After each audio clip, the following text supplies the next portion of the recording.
Hi friends, welcome to Maruti electronic projects. So నేను previous వీడియోలో half adder సర్క్యూట్ని ఎలా క్రియేట్ చేయాలో చూపించాను. సో ఈ వీడియోలో నేను 2 హాఫ్ యాడర్స్ అలానే ఆర్ గేట్ని యూజ్ చేసి ఈ ఫుల్ యాడర్ సర్క్యూట్ని ఎలా క్రియేట్ చేయాలో చూపిస్తాను. సో వీడియో ఎండింగ్ వరకు చూడండి.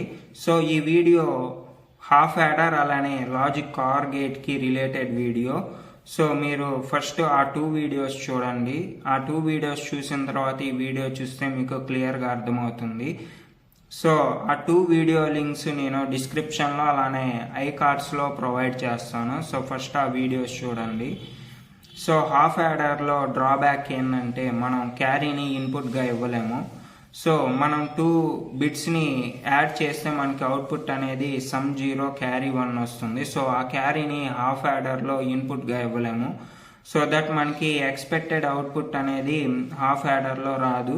సో మనం ఫుల్ యాడర్ని యూజ్ చేసి మనం క్యారీని కూడా ఇన్పుట్గా ఇవ్వచ్చు. సో మనం ఫుల్ యాడర్కి 3 ఇన్పుట్స్ ఉంటాయి, ఏ బి అలానే క్యారీ అనేది ఇన్పుట్గా ఇవ్వచ్చు. సో దట్ మనకి ఎక్స్పెక్టెడ్ అవుట్పుట్ అనేది వస్తుంది. So thank you for your support and encouragement. So please like and subscribe. So ఈ ఫుల్ యాడర్ని ఎలా క్రియేట్ చేయాలనేది మనం ఈ వీడియోలో చూద్దాం. So let's start today's video. Friends, ఇప్పుడు ఫుల్ యాడర్ గురించి తెలుసుకుందాం. సో ఫ్రెండ్స్, ఇదే full adder block diagram. So ఇక్కడ మనం 3 ఇన్పుట్స్ని ప్రొవైడ్ చేస్తాం, ఏ బి అలానే క్యారీ అనే ఇన్పుట్ని ప్రొవైడ్ చేస్తాం. సో మనకి అవుట్పుట్ అనేది 2 అవుట్పుట్స్ వస్తాయి. ఫస్ట్ సమ్ అలానే సెకండ్ది క్యారీ. సో ఇది లాజిక్ సర్క్యూట్ డయాగ్రామ్ ఫుల్ యాడర్ది. సో మనం ఇది ఫస్ట్దేమో హాఫ్ యాడర్ 1, సో సెకండ్ది హాఫ్ యాడర్ 2. సో క్యారీని ఆర్ గేట్ని యూజ్ చేసి అవుట్పుట్ తీసుకుంటాము.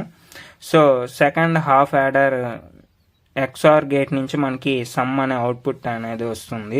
సో ఇది బ్లాక్ డయాగ్రామ్ 2 హాఫ్ యాడర్స్ని యూజ్ చేసి ఫుల్ యాడర్ని ఎలా క్రియేట్ చేయాలనేది. సో ఇది హాఫ్ యాడర్ 1, సో ఇదేమో half adder 2. So half adder 1 సమ్ని ఇన్పుట్ బికి ప్రొవైడ్ చేసాం, హాఫ్ యాడర్ 2కి. అలానే ఏ ఇన్పుట్కి క్యారీ అనే ఇన్పుట్ని ప్రొవైడ్ చేసాం. సో క్యారీ అవుట్పుట్స్ని మనం ఆర్ గేట్ని యూజ్ చేసి అవుట్పుట్ అనేది వస్తుంది. సో ఇప్పుడు బ్రెడ్ బోర్డ్లో ఇది ఎలా కనెక్షన్ ఇవ్వాలనేది చూద్దాం. సో ఫ్రెండ్స్, ఇదేమో హాఫ్ యాడర్ 1, సో ఇదేమో హాఫ్ యాడర్ 1, సో ఇదేమో హాఫ్ యాడర్ 2. సో ఈ 2 అనేవి ఆర్ గేట్ అనమాట. ఇది యూజ్ చేసి మనం ఆర్ గేట్ని క్రియేట్ చేసాం. సో ఇక్కడ ఈ బ్లాక్ డయాగ్రామ్లో చూపించినట్టు నేను ఇక్కడ బ్రెడ్ బోర్డ్లో అనేది కనెక్షన్స్ అయితే ఇచ్చాను. సో ఈ లాజిక్ డయాగ్రామ్నైనా యూజ్ చేసి మనం ఈ సర్క్యూట్ని క్రియేట్ చేయొచ్చు. సో హాఫ్ యాడర్ని ఎలా క్రియేట్ చేయాలనేది నేను ప్రీవియస్ వీడియోలో చెప్పాను. అలానే ఆర్ గేట్ని ఎలా క్రియేట్ చేయాలనేది లాజిక్ గేట్ వీడియోలో ఉంటుంది. సో ఆ 2 వీడియోస్ చూడండి. సో ఈ 3 ఎల్ఈడీస్ని ఎందుకు యూజ్ చేసామంటే మనం ఇక్కడ ఇన్పుట్ని ప్రొవైడ్ చేసినప్పుడు ఇన్పుట్ ప్రొవైడ్ చేసామా లేదా అనేది తెలుసుకోవడానికి మనం ఈ 3 ఎల్ఈడీస్ని అయితే యూజ్ చేసాం. సో ఈ ఎల్ఈడి నుంచి మనకి సమ్ అనే అవుట్పుట్ వస్తుంది. సో ఈ ఎల్ఈడి నుంచి మనకి క్యారీ అనే అవుట్పుట్ వస్తుంది. సో ఫుల్ యాడర్ ట్రూత్ టేబుల్ని యూజ్ చేసి మనం పవర్ సప్లైని ప్రొవైడ్ చేసి అవుట్పుట్ ఏమొస్తుందో చూద్దాం. సో వీడియో ఎండింగ్ వరకు చూడండి. ఫ్రెండ్స్, మనం ఇప్పుడు ఫుల్ యాడర్ అవుట్పుట్ని చూద్దాం. సో ఇక్కడ ట్రూత్ టేబుల్లో ఉండే ఇన్పుట్స్ని ప్రొవైడ్ చేసి అవుట్పుట్ ఏమొస్తుందో చూద్దాం. సో ఇక్కడ నుంచి సమ్ అవుట్పుట్ వస్తుంది, ఇలా ఇక్కడ నుంచి క్యారీ అవుట్పుట్ వస్తుంది. సో ఇక్కడ నుంచి మనం ఇన్పుట్స్ని ప్రొవైడ్ చేస్తాము. సో ఫస్ట్ మనం 0 0 ఇన్పుట్స్ని ప్రొవైడ్ చేస్తే సమ్ 0 క్యారీ 0 వస్తుంది. సో ఇక్కడ సమ్ 0 అలానే క్యారీ 0 వచ్చింది. సో ఇప్పుడు A input 0, B input 0, carry input 1 ఇస్తే సమ్ అవుట్పుట్ ఏమో 1 వచ్చింది, క్యారీ అవుట్పుట్ 0 వచ్చింది. సో క్యారీ ఇన్పుట్ 1 ఇద్దాం. సో క్యారీ ఇన్పుట్ 1 ఇచ్చాను. సో సమ్ 1 వచ్చింది, అలానే క్యారీ 0 వచ్చింది. సో ఇప్పుడు A input 0, B input 1, carry input 0 ఇస్తే మనకి సమ్ 1 వచ్చింది, క్యారీ 0 వచ్చింది. సో ఇప్పుడు బి ఇన్పుట్ 1 ఇద్దాం.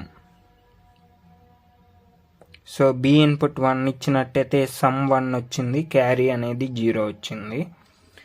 So next input A input 0, B input 1, carry input 1 ఇచ్చాము. 1 ఇస్తే మనకి సమ్ అనేది 0 వచ్చింది, క్యారీ అనేది 1 వచ్చింది. B and C inputs 1 1 provide చేయాలి. సో క్యారీ అనేది 1 వచ్చింది. A input 0, B input 1, carry input 1 ఇస్తే మనకి క్యారీ ఇన్పుట్ అనేది 1 వచ్చింది. So next A input 1, B input 0, carry input 0. So sum 1 వచ్చింది, క్యారీ 0 వచ్చింది. సో ఏ ఇన్పుట్ 1 ప్రొవైడ్ చేయాలి.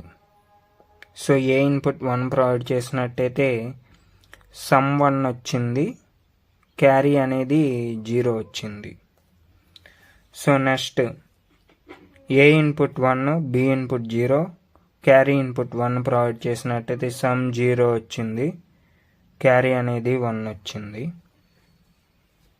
సో ఏ అండ్ క్యారీని 1 1 ప్రొవైడ్ చేద్దాం.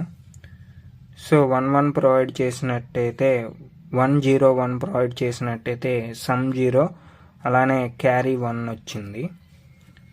So next A and B 1 provide చేయాలి, క్యారీ అనేది 0 ప్రొవైడ్ చేయాలి.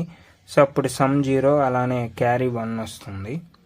ఏ అండ్ బి 1 1 ప్రొవైడ్ చేయాలి. Sum 0, carry 1. సో ఇక్కడ సమ్ 0, క్యారీ 1 వచ్చింది. So A and B 1 1 provide చేస్తే సమ్ 0, అలానే క్యారీ 1 వచ్చింది. ఇప్పుడు ఈ 3 ఇన్పుట్స్ 1 ప్రొవైడ్ చేద్దాం. సో 3 ఇన్పుట్స్ 1 ప్రొవైడ్ చేసినట్టయితే మనకి సమ్ 1, క్యారీ 1 వచ్చినాయి. సో ఇక్కడ నేను 3 ఇన్పుట్స్ 1 ప్రొవైడ్ చేశాను, సమ్ 1, క్యారీ 1 వచ్చినాయి. సో మీకు గనక ఈ వీడియో నచ్చినట్టయితే లైక్ చేయండి, అలానే ఎలక్ట్రానిక్ ప్రాజెక్ట్ వీడియోస్ కోసం ఈ ఛానల్ని సబ్స్క్రైబ్ చేయండి. Thank you for watching.